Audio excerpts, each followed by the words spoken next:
Before we jump into the summer league stuff, I know you wanted to say some things with respect to what's been going on with online with Jaylen Pickett. If you want to like quickly summarize that Sure. and then give your thoughts on it. Yeah. Obviously, we're going to talk about Jaylen Pickett in this Summer League segment. He's someone who was of particular interest with fans because we need a backup point guard. And he is someone who we were speculating about whether Booth saw him as the backup point guard or whether we needed to draft a new one or pick up a vet. It seems like we're kind of doing all of that. I'd said before that Pickett wasn't a realistic option just because, one, we haven't seen him play really in the NBA at all. He's played in the G League mostly and had some decent games. He hasn't had a great showing in Summer League.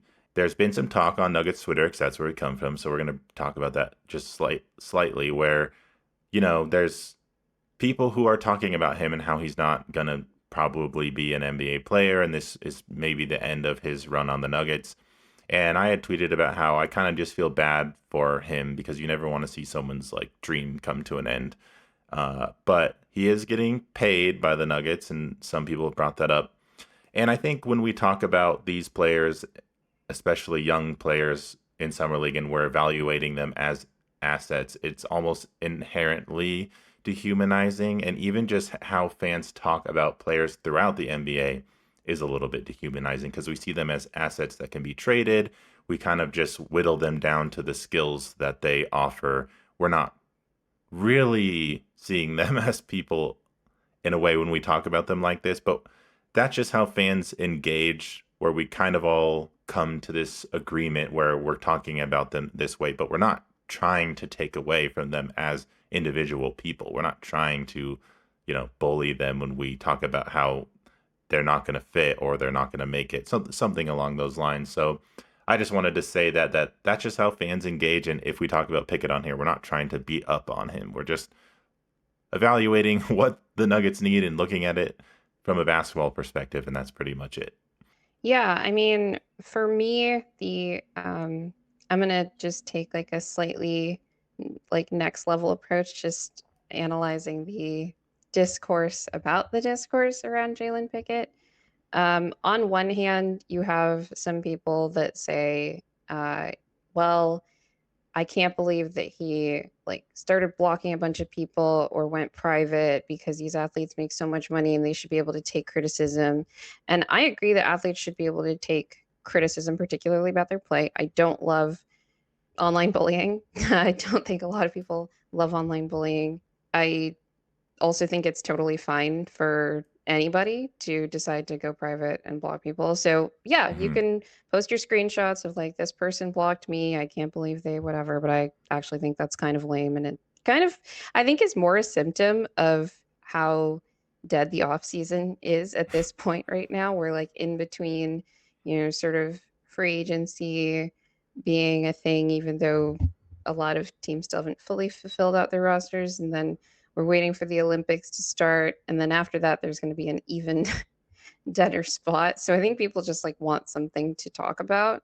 So they're either talking about Pickett or they're talking about people talking about Pickett, like we are right now. Yeah. So, Yeah, it's kind of the to talk me, of it's just Nuggets like, Nation. yeah, if like on one hand, athletes can absolutely be criticized, and I think it's like weird to chastise fan bases for doing that. But I also think it's like kind of weird, incredibly weird actually, to just like consistently bully people and like shame them for deciding to go private or block people that are probably harassing them. Like you get to a point where you're making your account private, you're probably getting just like too many notifications and all of that. I know Will and I have talked about this where it's like, yeah, like attention can be nice, but I'm somebody who will quickly, DMs to blow up. So nice people don't blow up my DMs, please. I never want to like be forced to have to go private. And I personally probably won't unless it goes to like a wow, this is just like unable to handle. But you can only imagine the kind of Hmm. situation that an athlete that has you know thousands of eyeballs on scrutinizing his every move Yeah. is getting. So if you personally got blocked and you feel bad about that, I mean, like probably don't take it personally, but also probably you should just leave them alone.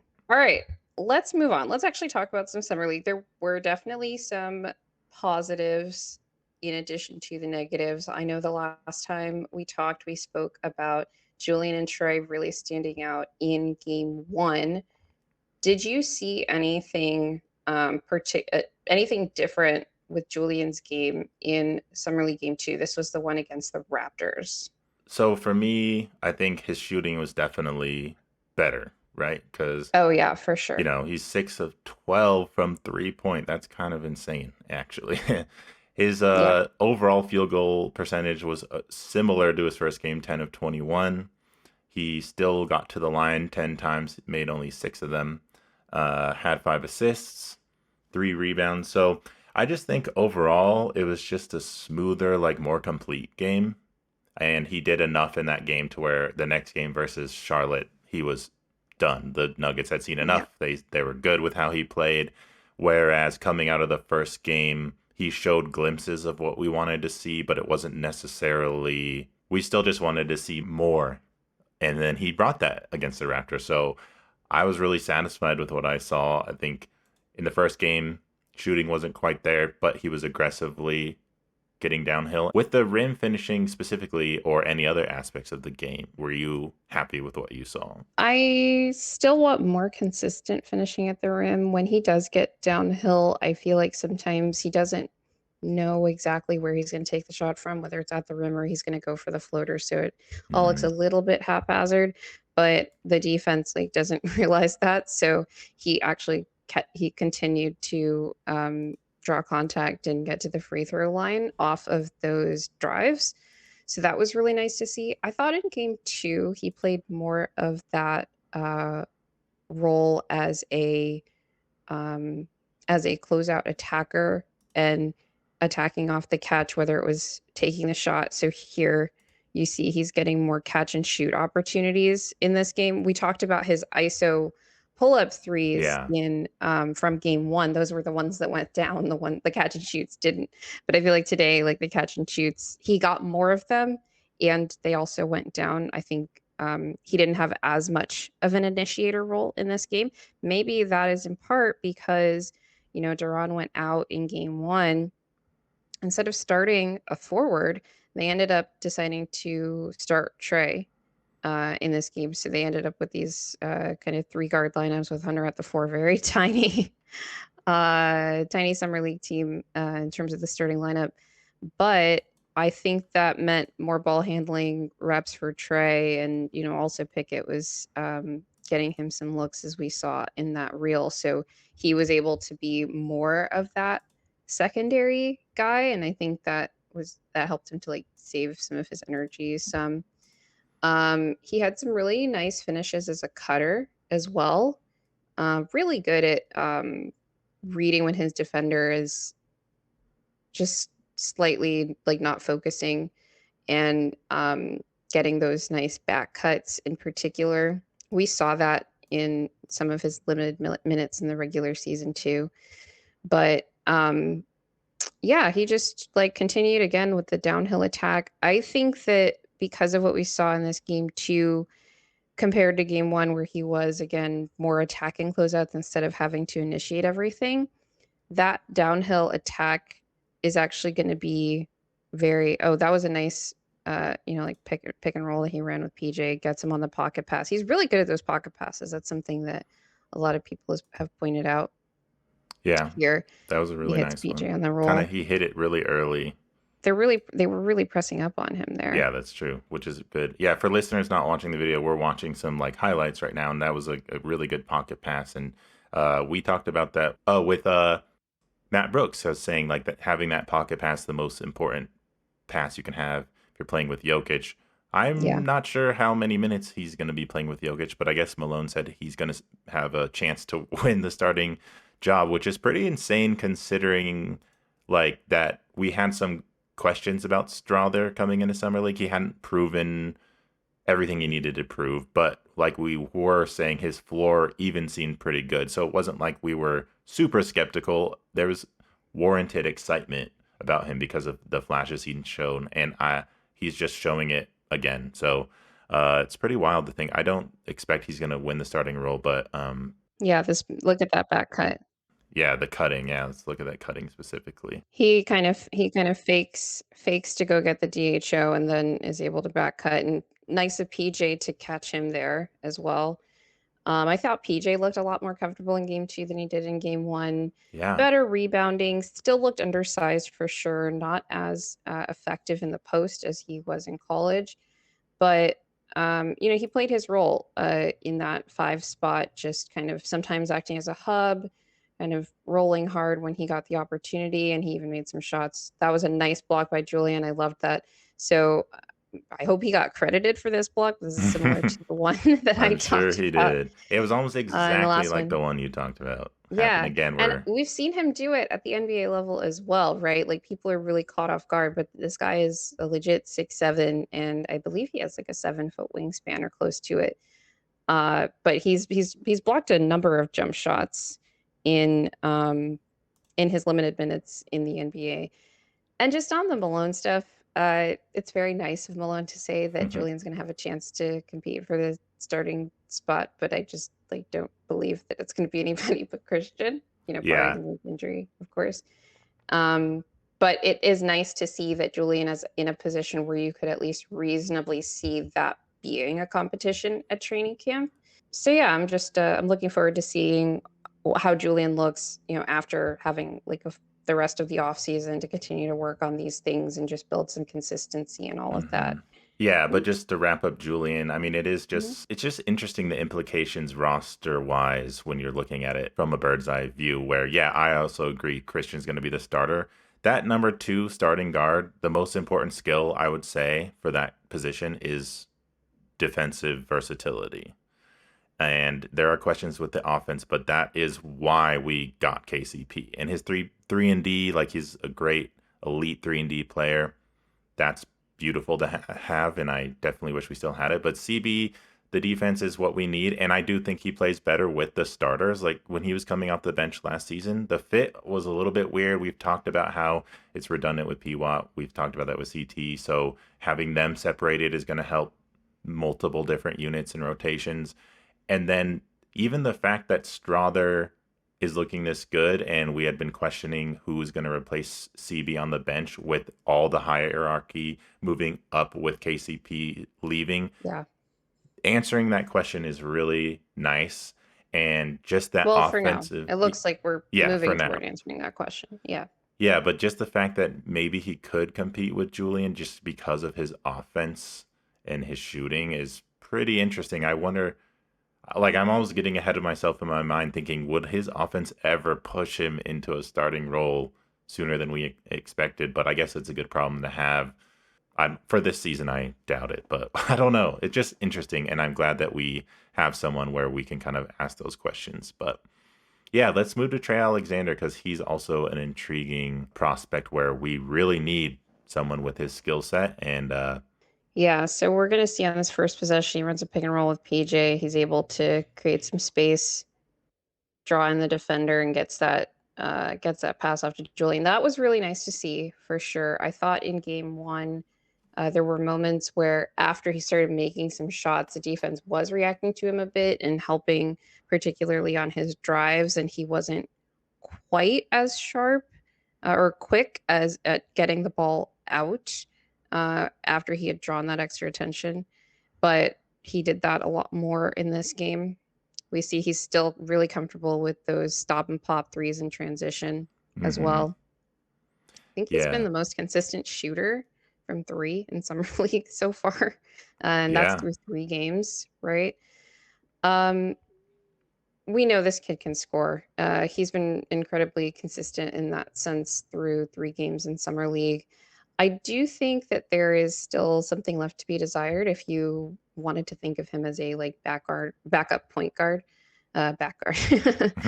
Um, that could be a term. he I think that he can pass, and he's a good connected passer, like you see there, just quickly makes that read to Hunter, in transition. He's like, "Oh my, they're recovering to me," because he's the one Mhm. who'd been shooting, and that was, I think, the one shot that Hunter made in that game. We're gonna get to that.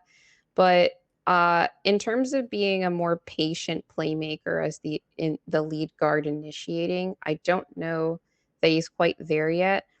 he had this nice answer when they were asking him about, how he goes about trying to play make. And it was, something to the effect of the more aggressive I am early, the more opportunities I'll have to make plays for others because you're going to force the defense to react. And that is true. But I do think that something that I appreciate more and more about, quote unquote traditional point guards after watching the NBA this past season is that the mindset of the floor general is very different than the mindset of the scoring guard. And that just means that on any given possession, they have different goals. And it's really impressive, I think, what Jamal has been able to do to transform his game because you see that Jamal had a very similar role in Kentucky as Trey had at Creighton, right? Where in Kentucky, Jamal was kind of they played a lot of 3 guard lineups, but he was a combo guard. He played off ball a lot. He was there to get buckets. And then he comes into the NBA and he says he wants to be a point guard. Pretty similar to like how like Trey is coming in and he's already talking about that. And I know he mentioned that Malone has had that specific conversation with him. But going from your job is to get buckets to, in certain lineups, you're going to be the guy organizing everybody. And Jamal still has room to grow there, but I do think of him as a point guard, even though he's not a traditional floor general. But he is able to organize people. He is able to decide on this pick and roll. My goal is to get the ball to Jokic. Sometimes it's about reacting to the defense. But I talked about this when I was on DNVR, how a traditional point guard, floor general, whatever, they're going to decide what they want to happen on that possession, and they're going to make that thing happen. They're going to do what it takes to bend the defense in such a way to make that thing happen. And I don't think that Trey is quite there yet. I think that is a really that takes a lot of development on the mental side of point guarding. And a lot of point guards do come into the NBA, and that is how they think. Like, Trey Young decides I'm going to try to get a lob for Capella on this possession. He's able to do that because like you don't quite, he's very shifty. Like you don't know what he's trying to do on a given possession, but he's bending the defense in such a way to create a specific kind of opportunity. And I think that comes with having been a point guard his entire life, right? That's not where Trey is necessarily coming from. It's cool to see him have, these nice connective passing moments and even sometimes as a lead guard. But I think having that like default mindset is very different. And I'm curious to see how that is able to like develop in him. Yeah, and hopefully he can learn from Jamal because we've seen Jamal grow in that sense where he's had to shift from a scoring guard to a playmaking guard to to the floor general, and like just being dynamic with both of those roles and flowing in between them.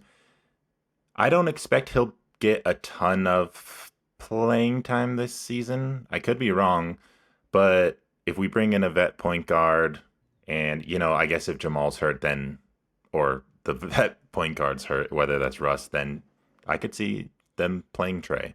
Or someone else gets hurt, right? Like, 'cause Yeah. that's kind of how the roster is right now. Like maybe there are situations where you just want another guard on the floor. I don't know.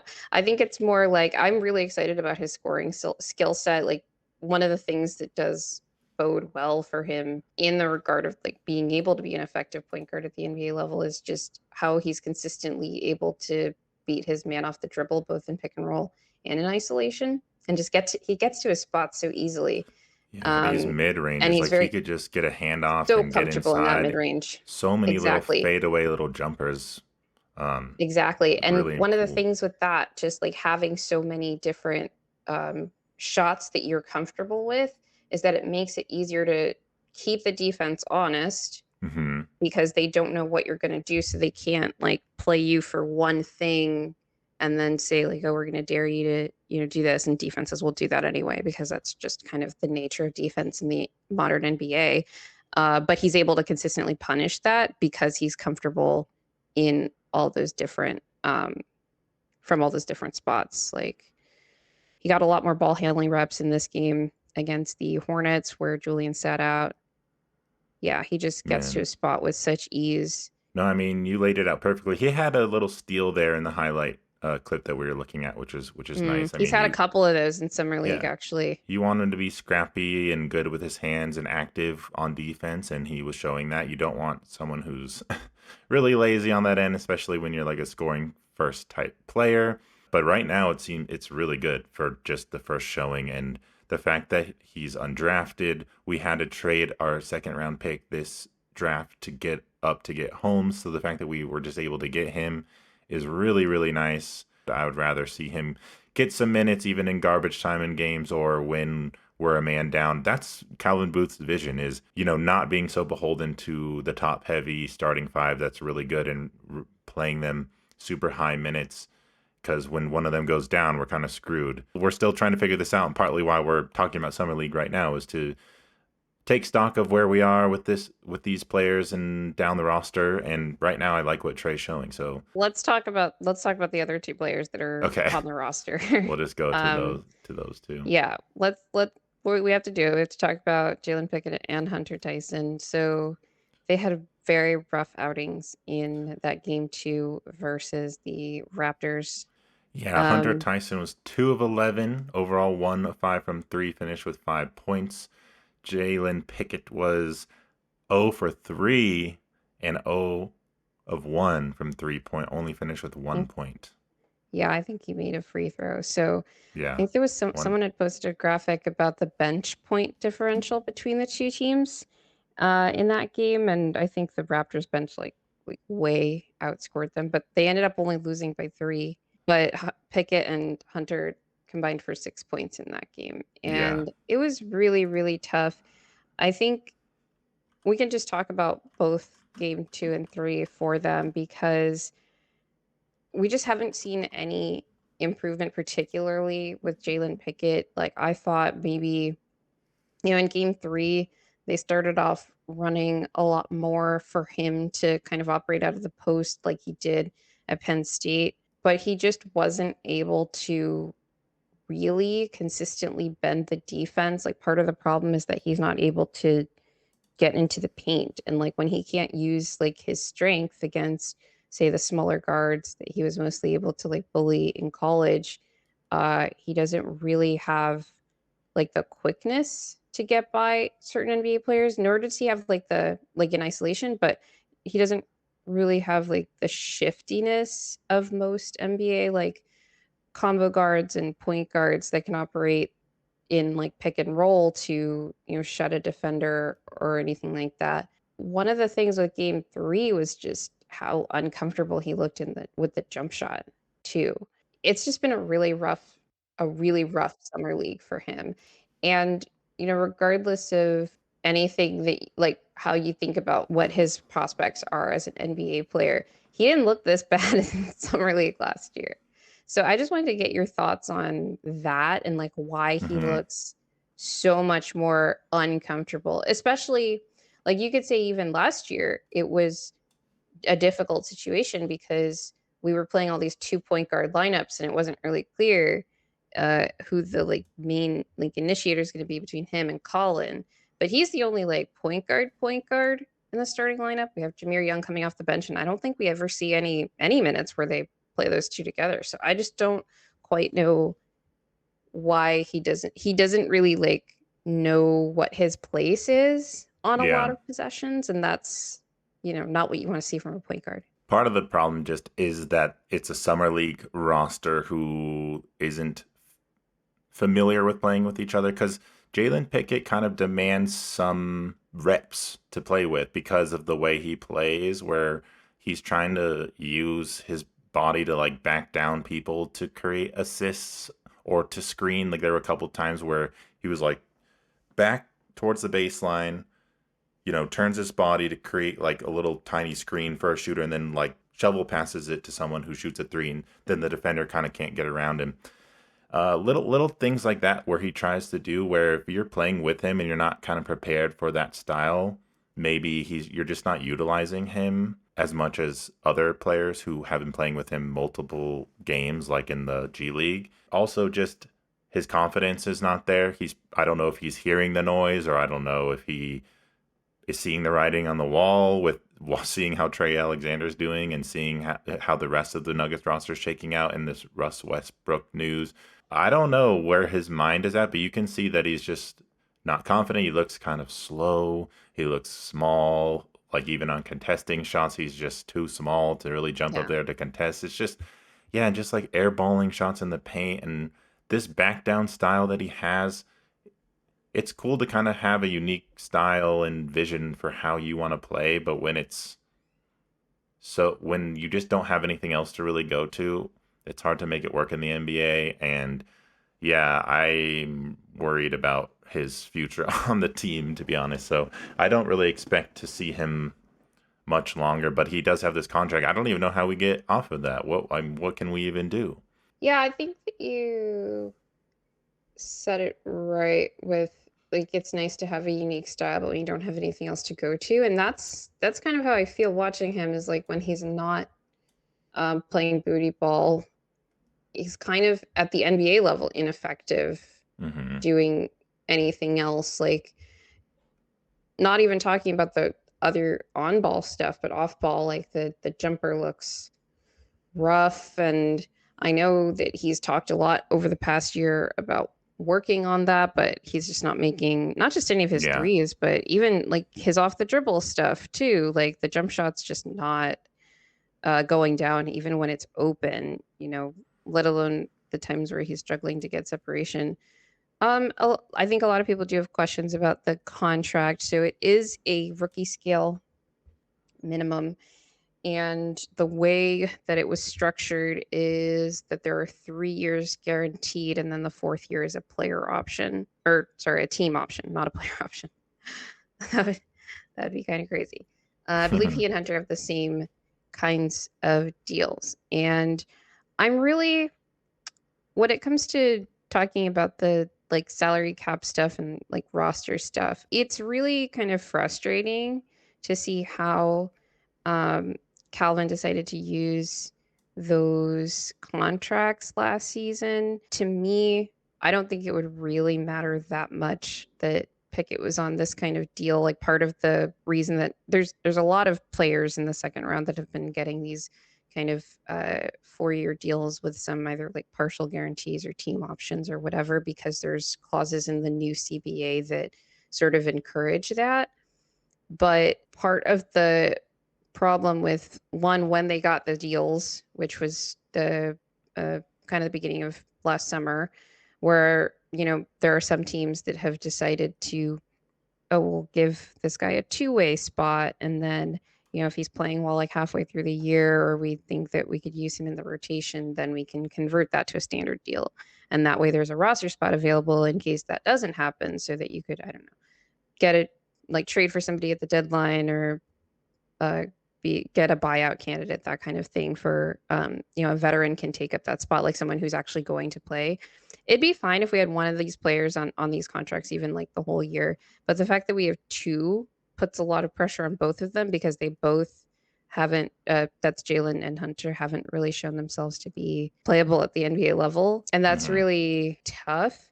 There were situations that I had suggested where, okay, maybe the kind of team that you could trade somebody to where there's kind of a question mark around what they could contribute skill wise at the NBA level, is at least this minimum contract could be used to fulfill a required roster spot on another team, but it's like the cheapest possible kind of contract.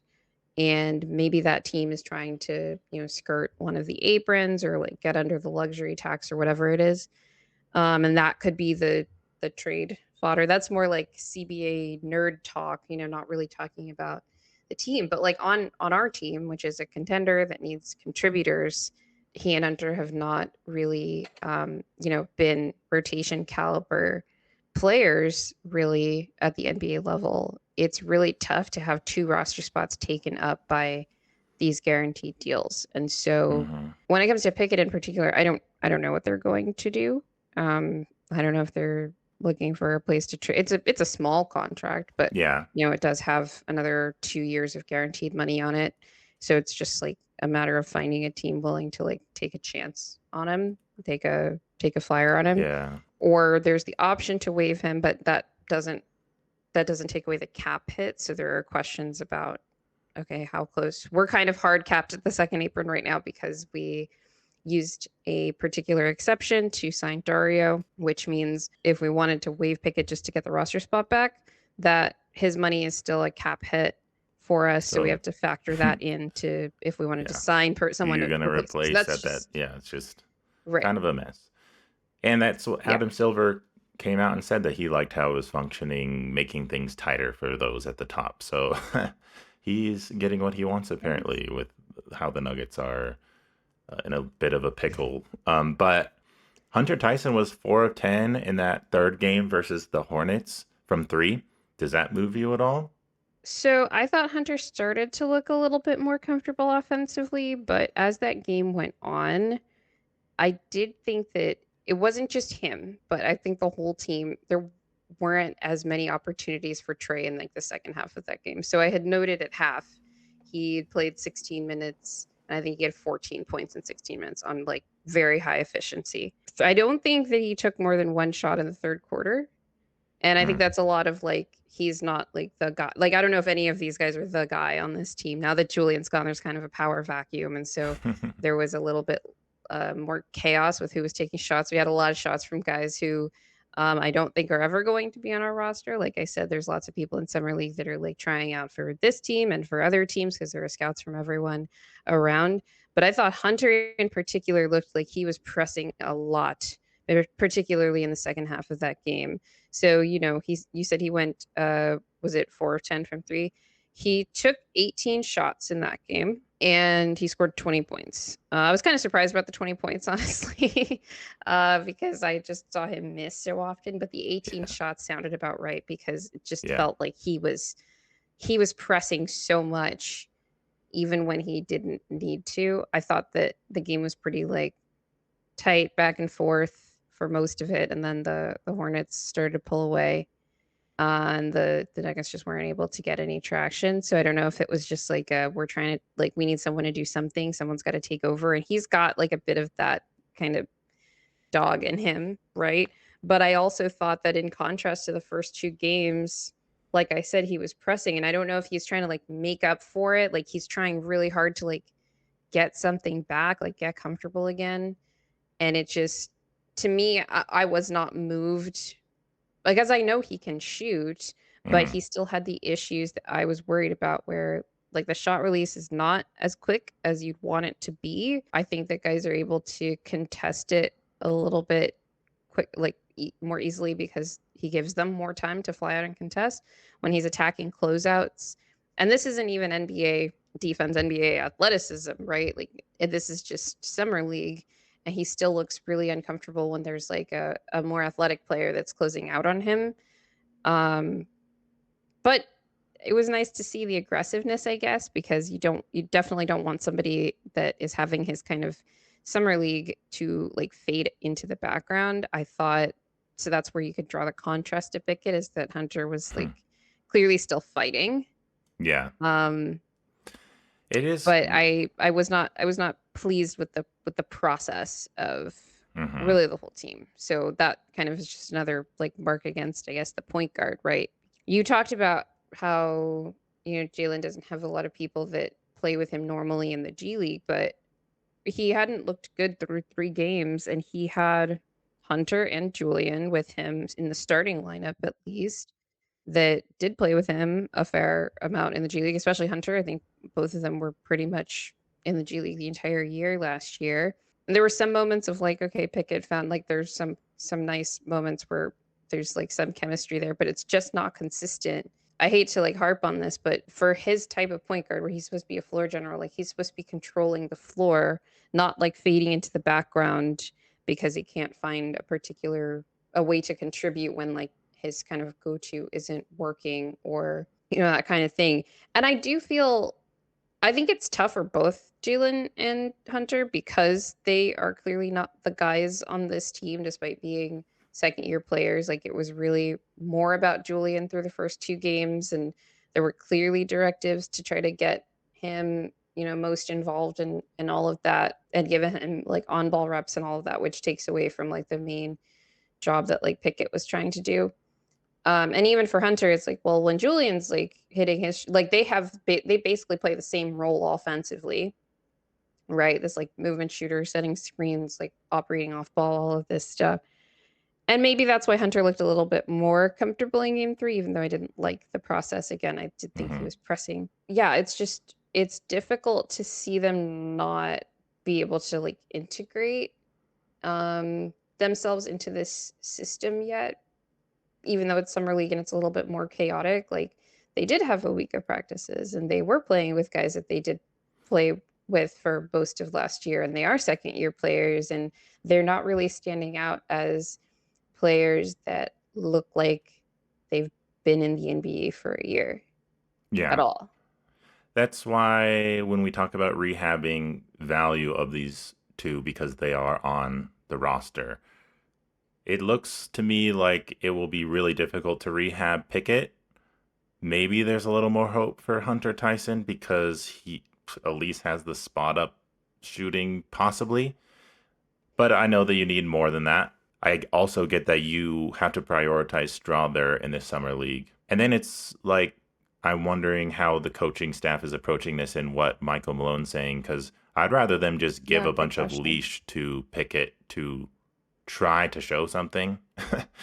It would help if he could have some value for a team to want, so that we could move off him some way. We're recording right before the next summer league game, so I don't know if he has some amazing game, and then we're looking at this in some other perspective. Double incoming.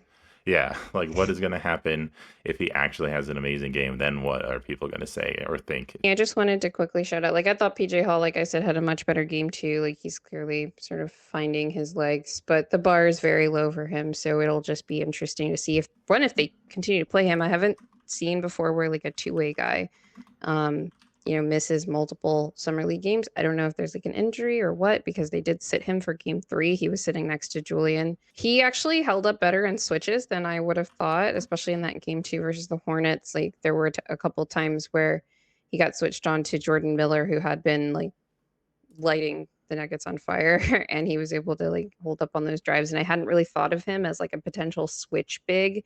Not that he's like an ideal one, but he does move his feet well enough. So I would be curious to just see a little bit more of that if they end up experimenting with it, should he play.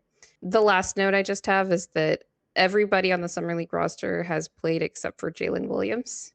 This last game, even Parker Braun, who I didn't really expect to play much. He played, I think, something like 5 minutes in the last game. He actually like looked okay. He was there playing like a 4-5 combo. He's Christian's much taller, older brother. He had some rim protection, made some connective passes, that kind of thing. So that was interesting. But yeah, I'm really curious to know why we haven't seen Jaylen Williams play at all. There's been no injury announcement. He was definitely someone I was looking forward to seeing, because I think that it was reported that he was kind of the favorite for that third two-way spot, but I doubt that happens if we don't get to see him play at all in Summer League. And please remember to like, subscribe, share, hit the notification bell, leave us a review. We're on Apple Music, we're on Amazon Music, we're on Spotify. Share us with your friends, your enemies, your family, and their enemies. And always remember that winning is fun and losing sucks.